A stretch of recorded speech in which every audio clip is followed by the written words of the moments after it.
is ready to go. Now, I am super excited to be here with you.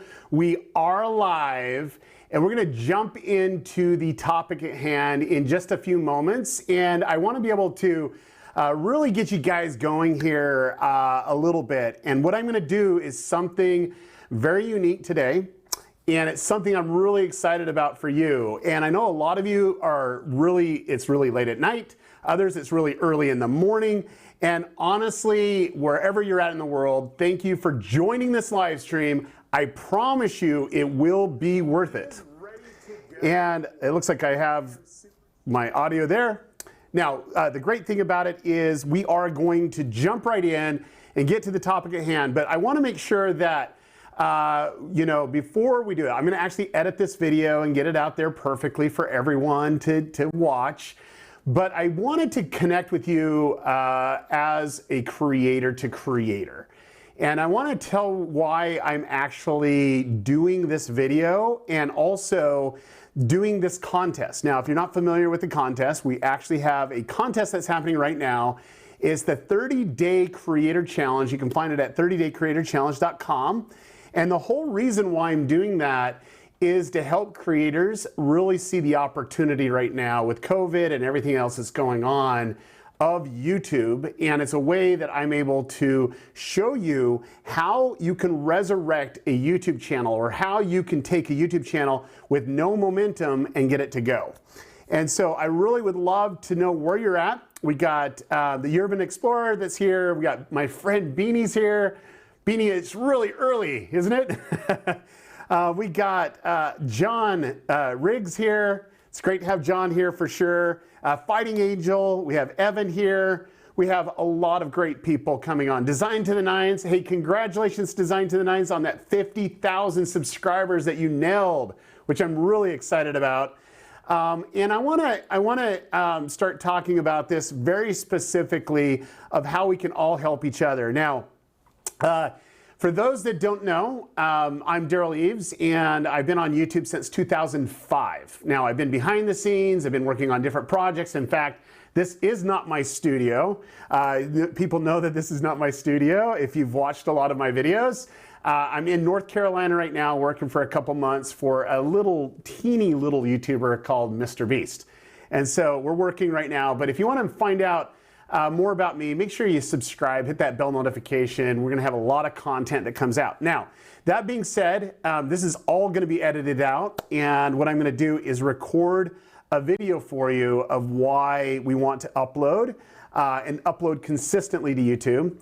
And I wanted to do two things. Number one is to connect with you as I record this. I'm going to probably make mistakes, and that's okay, because that's what live streaming is all about. And I'm also going to take some questions. I'm not able to pull it in. I didn't have my setup quite how I wanted it yet, but I'll get it there for the next live stream for sure. Okay, so that being said, you'll want to stick to the end of the video, and that's where I'm going to answer a lot of your personal questions, and we'll be able to take that very specifically from there. Now, keep in mind, I can't answer everyone's questions, but there's a lot of great creators here that are super smart, super energetic, and they've been on the system that I'm teaching for quite some time. They can help you as well in the comments. So that being said, I am almost ready to go here. Let me just get this ready to go. Who likes the set? Do we like the set? Pretty lit, right? So, all right. So that being said, I want to get ready, and we're almost there, guys. Okay, so here we go.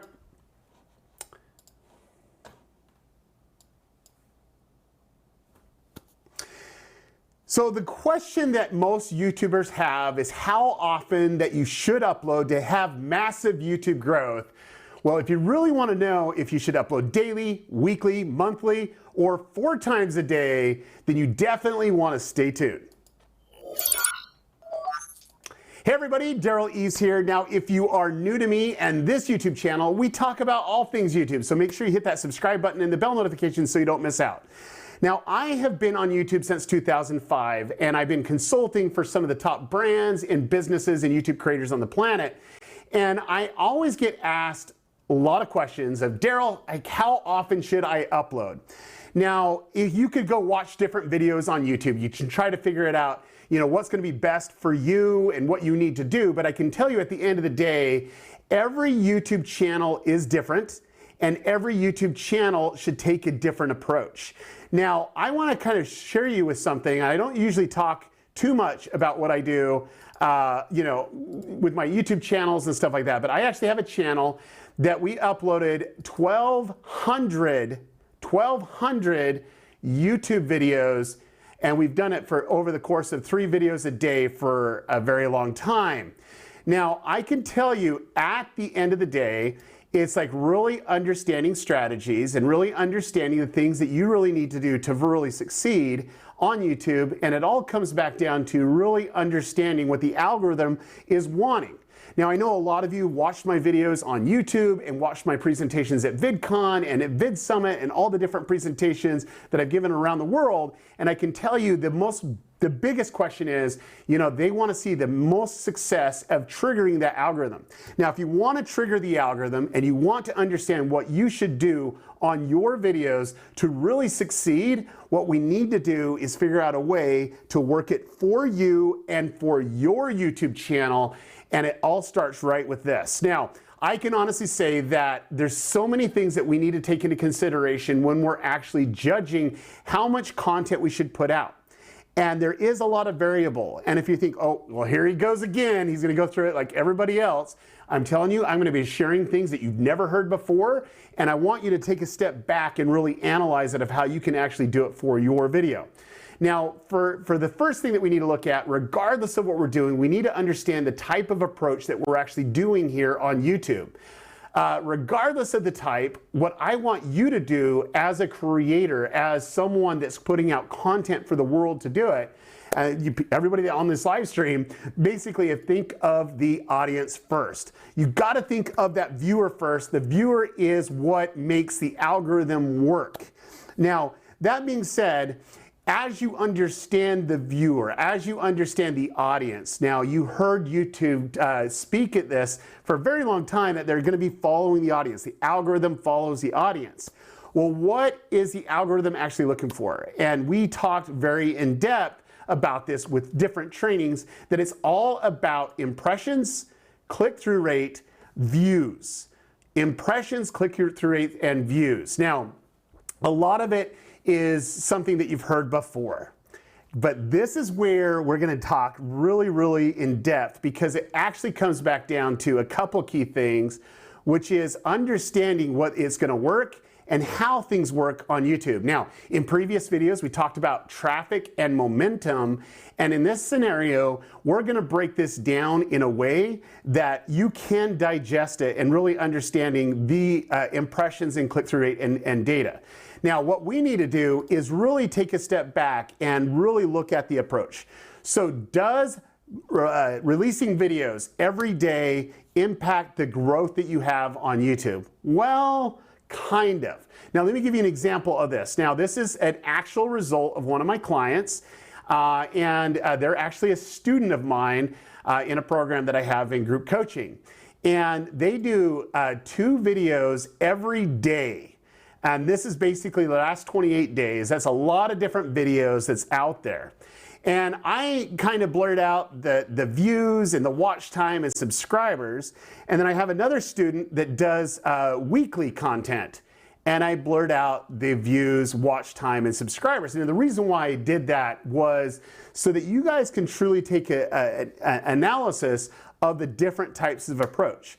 Because one of the students is actually doing one approach when the other student is doing a complete opposite of the approach.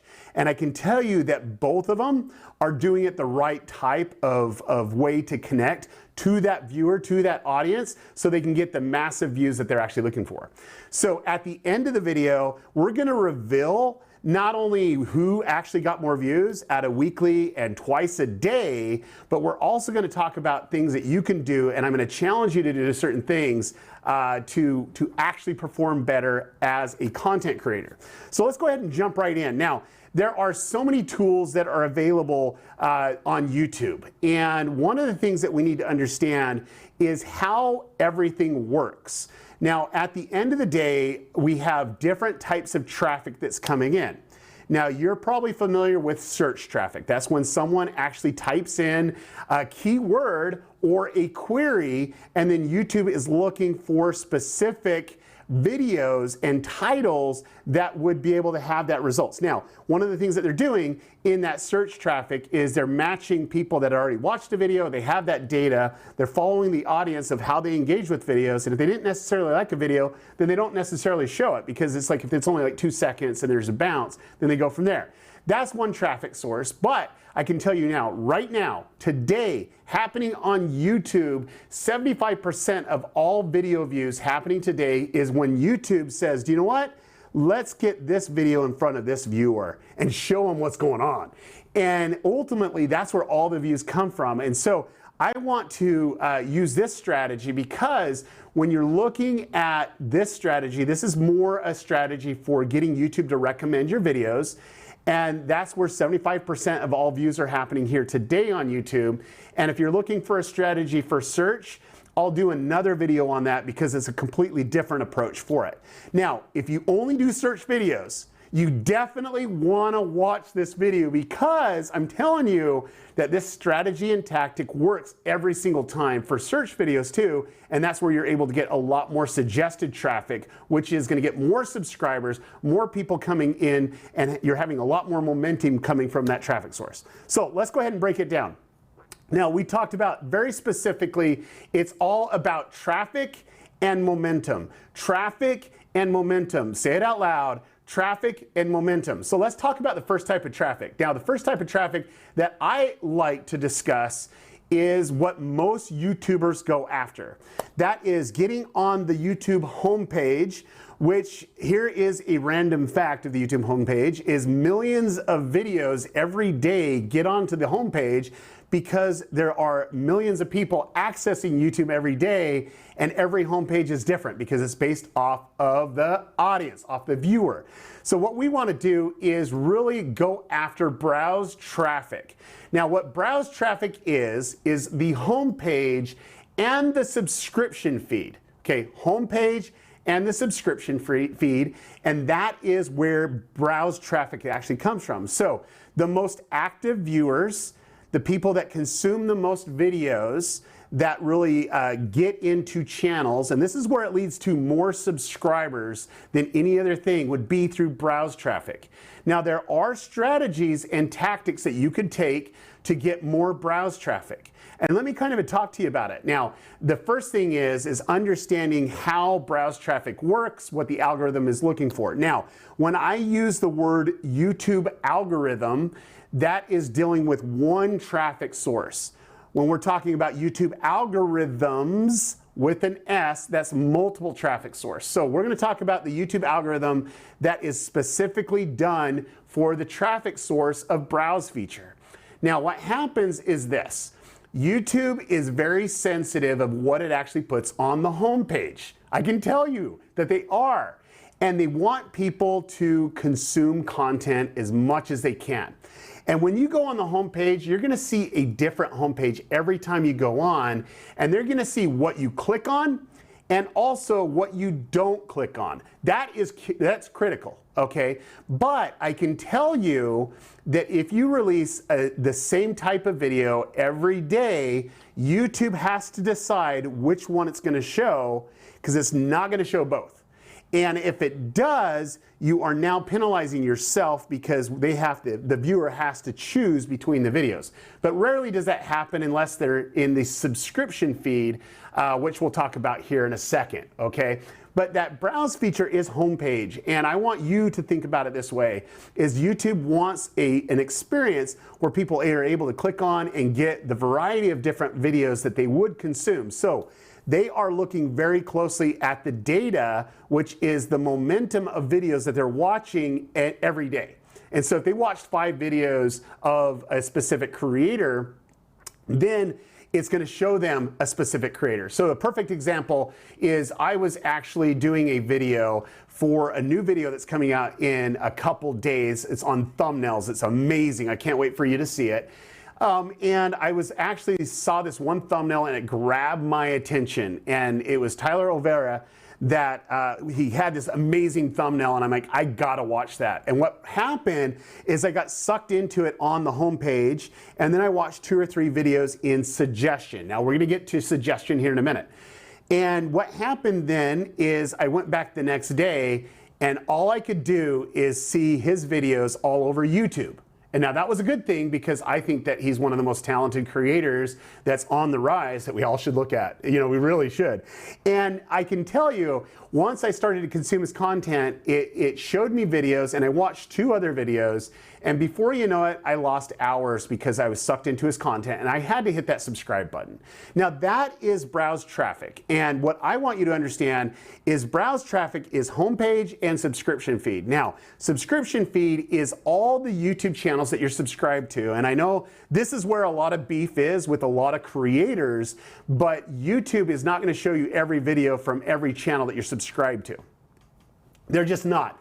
And the reason why is because there's so many channels that people subscribe to, and what they're gonna do is see where your interest is at that time, and then they're gonna trigger it. Now, there are ways when you actually have a thumbnail and a title that is super clickable and the CTR is really high on that traffic source, it's going to serve it out to a more general audience. And I can tell you the first place that it will go is less active, we'll use them, less active subscribers to your YouTube channel, less active viewers, and they want to re-engage them into your content. Now, that being said, when you actually release videos on YouTube, what you got to do is you got to think about one thing that I teach all my students, and it's about breathing room. Now, breathing room is critical.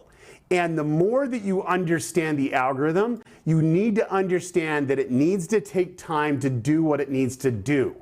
Now, if your traffic on browse feature and you're giving it breathing room, it can be a shorter window. And what I mean by that is, instead of releasing a back-to-back video, which you never want to do only with certain genres, kids is a one that they'll click on about anything, right?